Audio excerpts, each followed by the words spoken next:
ತಂದು ಅದಕ್ಕೆ ಕಿಸುಳಿ ಹಾಕಿ 7,000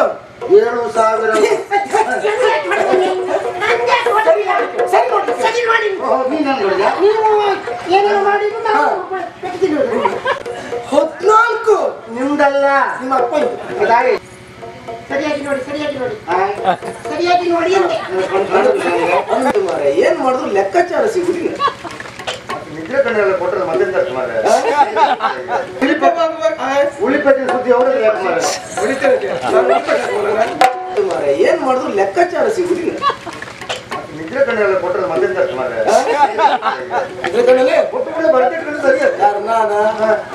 ಅದೆಲ್ಲ ಹೇಳ್ಬೇಡ ನೀನು. ಆ ಲೆಕ್ಕಾಚಾರ ಅಲ್ಲ ಅದು. ಮತ್ತೆ ಈ ಊಟದ ಲೆಕ್ಕಾಚಾರ, ಅರಮನೆಯಲ್ಲಿ ಊಟದ ಲೆಕ್ಕಾಚಾರ. ಊಟ ಹೌದು. ಅದೆಷ್ಟು ಅನಾಥರಿಗೆ ಆಶ್ರಯ ತಾಣವಂತ ನಮ್ಮ ಅರಮನೆ ಇರ್ಲಿ, ಮತ್ತೊಂದರ ತುತ್ತಿಗಾಗಿ ಲೆಕ್ಕಾಚಾರ ಹಾಕುವುದ ಬೇಕಪ್ಪ. ಇನ್ನೂ ಕೆಲವರು ಬರ್ಲಿ, ಬಂದ್ರೆ ಆಶ್ರಯ ಕೊಡುವ, ಅವರಿಂದ ಏನಾದ್ರೂ ಪ್ರಯೋಜನ ಆದೀತು ಅಲ್ವಾ. ಮತ್ತೆ ಈಗ ನಾವು ನಾಯಿಗೆ ಹಾಕುವಾಗ್ಲೂ ಲೆಕ್ಕಾಚಾರ ಮಾಡಿ ನಾಯಿ ಹಾಕ್ಬೇಕು. ಹಾಕಿದ್ರು ಮನೆ ನಿಯತ್ತಿನಿಂದ ಕಾಯ್ತಾರೆ ಅಲ್ವಾ. ಈಗ ನಮ್ಮಲ್ಲಿ ಸಮಸ್ಯೆ ಏನಾಗಿದೆ ಕೇಳು. ಏನು? ಕುಳಿತುಣ್ಣೋರ ಸಂಖ್ಯೆ ಹೆಚ್ಚಾಗಿದೆ, ದುಡಿಯೋರ ಸಂಖ್ಯೆ ಕಡಿಮೆ ಆಗಿದೆ ಅಲ್ವಾ. ಹೌದಾ? ಹಾಗಾಗಿ ನೋಡು, ಇದು ಎಷ್ಟು ಊಟದ ಲೆಕ್ಕಾಚಾರ ಎಷ್ಟು ಉಂಟು ನೋಡು. ಸರಿಯಾಗಿ ನೋಡಿ ಸರಿ ನೋಡುದಿಲ್ಲ ಅಂತ ಹೇಳಿದ್ರು.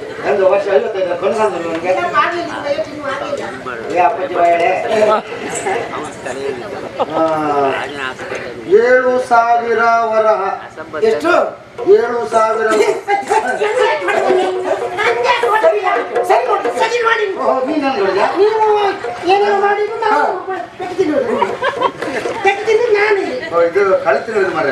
ನಾನು ಕೇಳಿದ್ದು ಈ ತಿಂಗಳ ಲೆಕ್ಕಾಚಾರ. ಕಳೆದ ತಿಂಗಳು ಎಷ್ಟು? 7,000. ಈ ತಿಂಗಳು ನೋಡು, ಈ ತಿಂಗಳಲ್ಲಿ 14,000 ವರಹ. ಎಂತದ್ದು? 14,000 ವರಹ. 14 ನಿಮ್ದಲ್ಲ ನಿಮ್ಮ ಅಪ್ಪ ಅದೇಂತದ ಅದಲ್ಲ.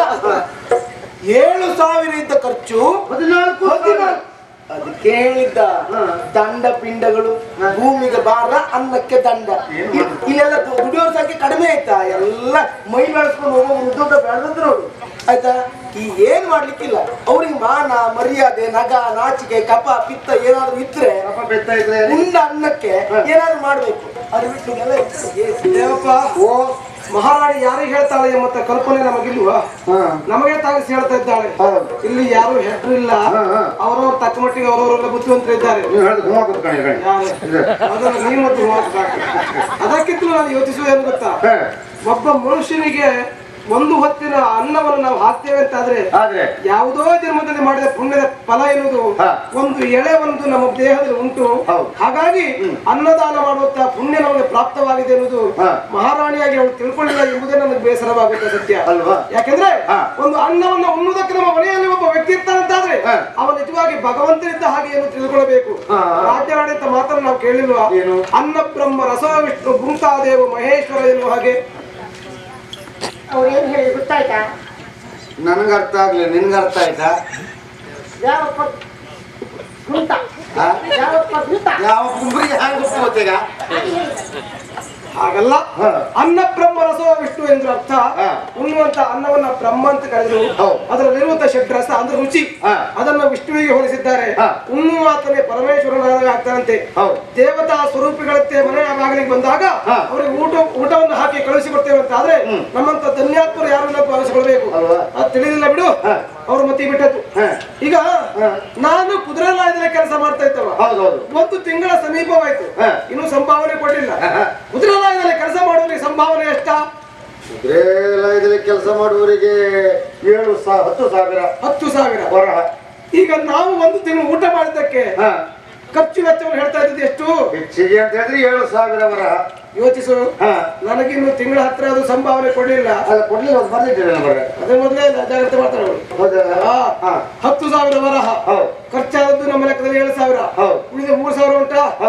ನಿರಂಜನನ ಹೆಸರಿನಲ್ಲಿ ಮಹಾರಾಣಿ ಮಾಡುವಂತಹ ಸಮಾಜೋದ್ಧಾರದ ಕೆಲಸಕ್ಕೆ ದೇಣಿಗೆ ಕೊಟ್ಟೆ ಕೇಳು.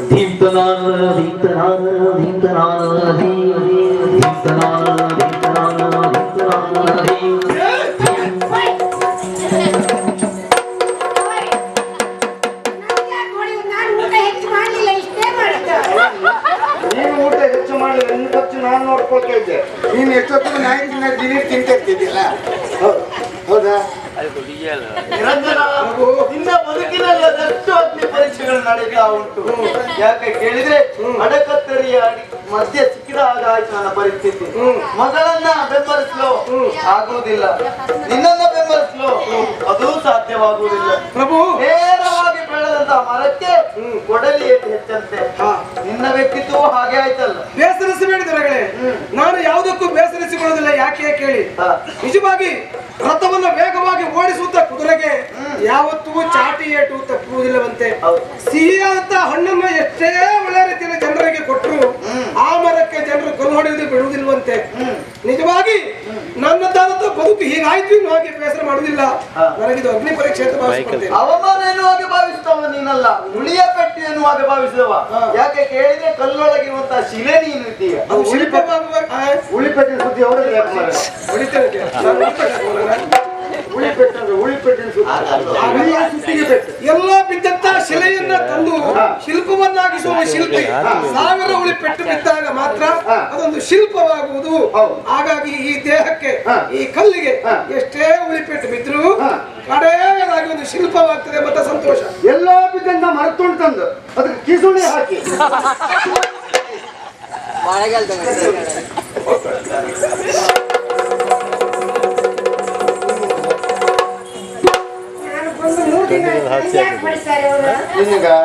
ನಿನಗಲ್ಲ ನನಗೂ ಹಾಗೆ ಹೊಡಿತಾ ಇದ್ರು.